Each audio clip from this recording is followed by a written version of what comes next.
A graça e a paz de nosso Senhor e Salvador Jesus Cristo. Tudo bem? Você conhece mesmo a Escritura? Sabe qual é o significado desta palavra Bíblia? Sabe quantos livros ela possui, quando ela surgiu, sobre o que ela ensina, quais são as suas principais doutrinas ou sua importância para nós hoje?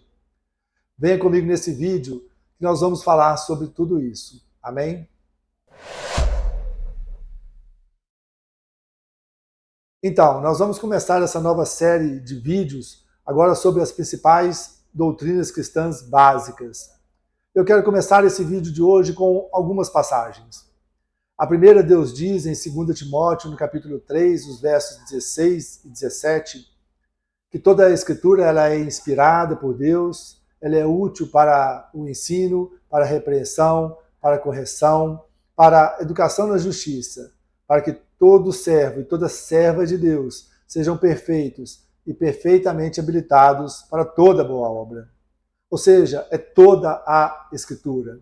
Não só o Antigo Testamento, mas também o Novo Testamento afirma que a palavra dos apóstolos são as palavras de Deus. Nós podemos ver também em 2 Pedro, no capítulo 3, no verso 16, o apóstolo Pedro dizendo que as cartas de Paulo contêm sim algumas coisas que são difíceis de entender, as quais os ignorantes e os instáveis distorcem para sua própria destruição, assim como eles fazem com as demais Escrituras. Ou seja, o apóstolo Pedro e a igreja primitiva, eles já consideravam os escritos de Paulo na mesma categoria dos demais escritos do Antigo Testamento, formando assim as Escrituras como um todo. Nessa passagem de 2 Timóteo, no capítulo 3, do verso 16, Paulo diz, para que sejamos irrepreensíveis diante de Deus, nós temos que obedecer a sua palavra. E o Salmo 119, 1 diz, como são felizes os que andam em caminhos irrepreensíveis e que vivem conforme a lei do Senhor. Ou seja, você quer que tudo vá bem na sua vida, com sua saúde, com sua família, no seu trabalho? Então, obedeça a palavra de Deus. Ande nos caminhos do Senhor, que tudo irá bem. Ainda que você não entenda o final, saiba que Deus age em todas as coisas para o bem daqueles que o amam. Outra passagem que eu quero destacar é 2 Pedro, no capítulo 1, no verso 21, que diz que nunca, jamais, qualquer profecia, qualquer escrito da Bíblia foi dada por vontade humana. Entretanto, homens santos falaram da parte de Deus, inspirados, movidos pelo Espírito Santo. Então tenham a certeza absoluta, a plena certeza de que a Bíblia que você tem aí na sua casa, junto de você, ela é a palavra de Deus. As Escrituras, elas revelam e elas dão testemunho da verdade e da vontade de Deus. Mas qual é o significado da palavra Bíblia? A palavra Bíblia em português ela tem origem no seu vocábulo grego, quer dizer biblos, que é o conjunto de 66 livros inspirados, soprados por Deus, sendo 39 no Antigo Testamento e 27 no Novo Testamento. Este é o cânon sagrado, aquele que é determinado por Deus e tão somente reconhecido pela igreja primitiva. O cânon é uma palavra hebraica e ela significa vara de medir, uma norma ou uma regra, e ela também se refere aos 66 livros reconhecidos por fazer parte da Escritura Sagrada. Ou seja, diferente de que alguns afirmam por aí, não foi a igreja, não foram os homens quem determinaram se o escrito é canônico ou não. Não foi a igreja que criou o cânon, mas o próprio escrito sagrado é quem impõe a sua canonicidade. É por isso que só cabe à igreja reconhecer isso. E é preciso destacar que este reconhecimento ele é uma obra do Espírito Santo de Deus. É a inspiração de Deus que determina a canonicidade do escrito sagrado. Não é imposto, não pode ser forçado. É o Espírito Santo que testifica com o nosso espírito, ele testifica com o nosso íntimo de que a Bíblia ela é a palavra de Deus e dessa forma nós podemos reconhecer como tal. O Antigo Testamento, nós temos 39 livros, escritos em quase a sua totalidade em hebraico. O hebraico era a língua oficial do povo de Israel, dos hebreus. Algumas pequenas partes, em Esdras e Daniel, elas foram escritas em aramaico. O aramaico era uma língua miscigenada, misturada, que o povo de Israel aprendeu lá no seu cativeiro da Babilônia, entre os anos 586 a 538 a.C. Este aramaico era a língua que Jesus falava no seu dia a dia, no seu dia comum. A forma mais usada que nós temos para classificar o Antigo Testamento é a seguinte. Primeiro nós temos os 5 primeiros livros, conhecidos como a Lei de Moisés, ou o Pentateuco, ou a Torá. Depois nós temos 12 livros históricos, 5 livros poéticos, 5 profetas maiores e 12 profetas menores. Eu vou colocá-los aqui na tela. Assim, um resumo do Antigo Testamento é que de Gênesis a Malaquias, todos esses livros apontam para Cristo. Eles preparam o caminho para a vinda, para a encarnação do Redentor, aquele que já havia sido anunciado por Deus lá em Gênesis, no capítulo 3, verso 15, conhecido como o Proto-Evangelho. Nós temos também no Novo Testamento. Estes foram originalmente escritos em grego, e o grego era a língua universalmente falada ali naquele local, naquele período do Novo Testamento, naquele contexto dos primeiros séculos da era cristã, desde o período interbíblico, intertestamentário, ali do Império de Alexandre o Grande e a sua helenização, a sua imposição da cultura grega. E a divisão do Novo Testamento é a seguinte: nós temos 4 evangelhos. Os 3 primeiros são conhecidos como evangelhos sinóticos, Mateus, Marcos e Lucas. Eles são escritos dentro de uma mesma ótica, de uma mesma visão, são muito semelhantes. Depois nós temos o Evangelho de João, um evangelho diferente, que é um evangelho mais teológico. Estes evangelhos são semelhantes a narrativas bibliográficas antigas, e elas narram a encarnação, a vida, o ministério, a morte e a ressurreição do nosso Senhor Jesus Cristo.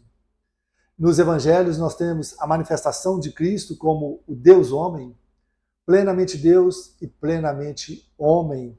Não 100% Deus ou 100% homem, porque não se trata de uma fórmula matemática, mas como diz o Concílio de Calcedônia no ano 451 depois de Cristo, Jesus ele é perfeito quanto à sua divindade e perfeito quanto à humanidade, verdadeiro Deus e verdadeiro homem, 2 naturezas inconfundíveis e imutáveis, inseparáveis e indivisíveis, em uma só pessoa, em uma só subsistência, um só e mesmo Filho unigênito, o Deus Verbo, Jesus Cristo, o Senhor. Que declaração linda e poderosa. Em seguida nós temos um livro histórico que é Atos dos Apóstolos. Ele conta a história dos apóstolos, a propagação do evangelho, a formação da igreja primitiva.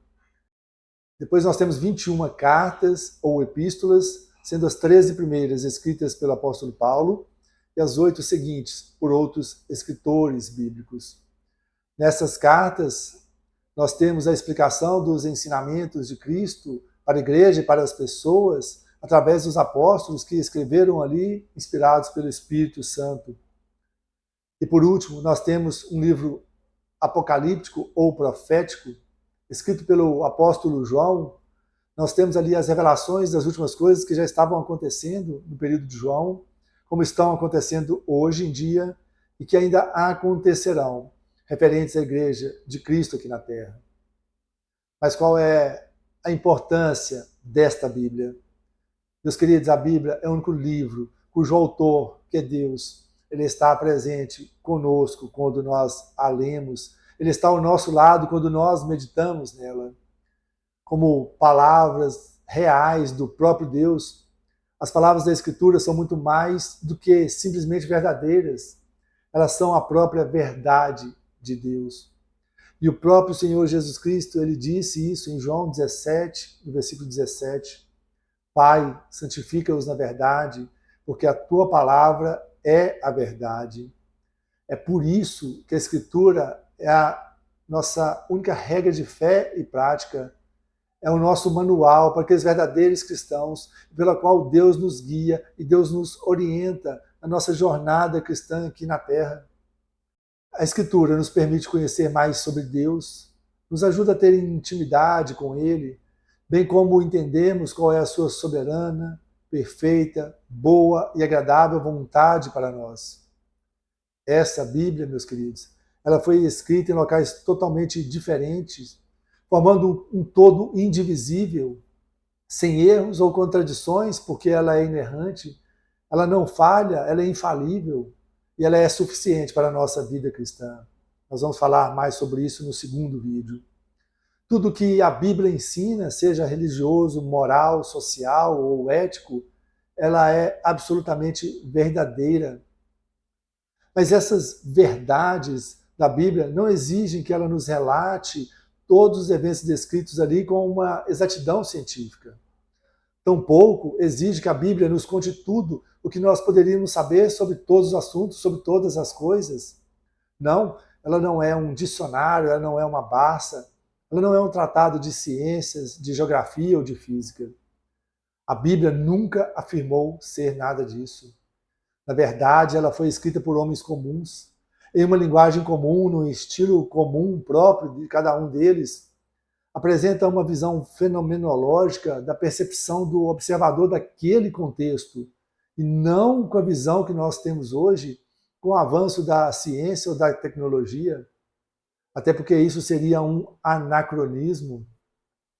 Deus usou 40 pessoas bem diferentes entre si, no intervalo de 1.500 anos, desde Moisés, que escreveu o Pentateuco, até João, que escreveu o Apocalipse, as cartas, o seu Evangelho, um período de 1.500 anos, com uma história linda, perfeita, completa, muito bem delineada, com começo, meio e fim. Deus usou homens de diversos tipos, como Moisés, um pastor de ovelhas, Davi, um pastor de ovelhas, um guerreiro, um rei, Salomão, seu filho, o rei mais sábio, Amós, um boiadeiro, um agricultor, Daniel, um estadista político lá na Babilônia, assim como ele usou Mateus, um cobrador de impostos, Lucas, um médico, Pedro e João eram pescadores, Paulo, um fariseu erudito e um construtor de tendas. E por fim, e o mais importante de tudo, é que toda a Escritura ela aponta para Cristo, ela é cristocêntrica, que é o tema central de toda a Escritura, Jesus Cristo. E é isso que nós vamos ver nos próximos vídeos. Amém? Então, para concluir aqui, eu quero parafrasear o Wayne Grudem, quando ele diz: uma vez que a Bíblia afirma que ela é as próprias palavras de Deus, nós devemos buscar entender estas palavras, pois assim nós vamos entender o próprio Deus. Devemos confiar nessas palavras, porque assim nós confiaremos no próprio Deus. E nós devemos procurar obedecer às palavras da Escritura, pois desta forma nós vamos obedecer ao próprio Deus. Então, muito obrigado por estar aqui comigo nesse primeiro vídeo. Te espero no próximo vídeo.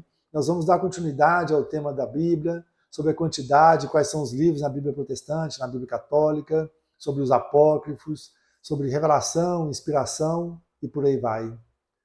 E se você gostou desse vídeo, deixe o seu like, compartilhe com aqueles que você ama, para que eles possam ter acesso à palavra de Deus, e que você acione o sininho para receber as próximas notificações desse vídeo aí no YouTube. E que Deus te abençoe e te guarde, em nome de Jesus.